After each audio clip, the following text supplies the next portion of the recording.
चला भांजी जल्दी आ तो। नारियल ला धरेस मनीष। हाँ भांची धरे दीदी। ले ठीक है मनीष, अच्छा से पूछ के आहुरे हला कान हो गए हैं। हाँ दीदी चल भांची।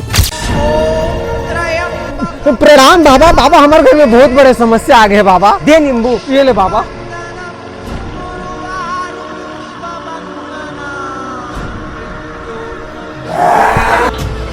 अरे कहाँ गए बाबा? तुहर घर में एक जन बहुत बड़े परेतीन के साथ दिक्कत बेटा। वही समस्या बाबा, ओकर समाधान बता दे बाबा। वो हाँ तो एक जन के जान ली तबे जाही बेटा। कुछ तो समाधान बता बाबा। एक ठन उपाय सुन। बता बाबा। ठीक है, हाथ बस नहीं उठना चाहिए। हाँ बाबा हाँ। ऐसे करबो तो परेतीन भाग जाई मामा। अरे परेतीन का भांचे ओकर दाई घलो भाग गया। चल अंदर हाथ रख तो। हाथ बस नहीं उठना चाहिए भांचे, ठीक है ना? अंदर से कुछ भी हो जाए हाथ बस मत उठावे, बता तो मैं।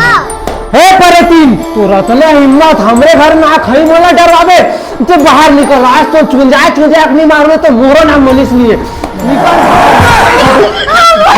तू भाई कुछ नहीं आ रहा, कुछ नहीं जान माने का जी पापा था भाची। खुशी ना मम्मी। खत्म। मोला चुंजा मारवे। तूने तो चुंजा सकी दादा मजाक नहीं समझ के मजाक करत रहे। मैं मजाक कर के मार रही रुक सारा बहुत का मजाक करता रुक सारा। भाई पाप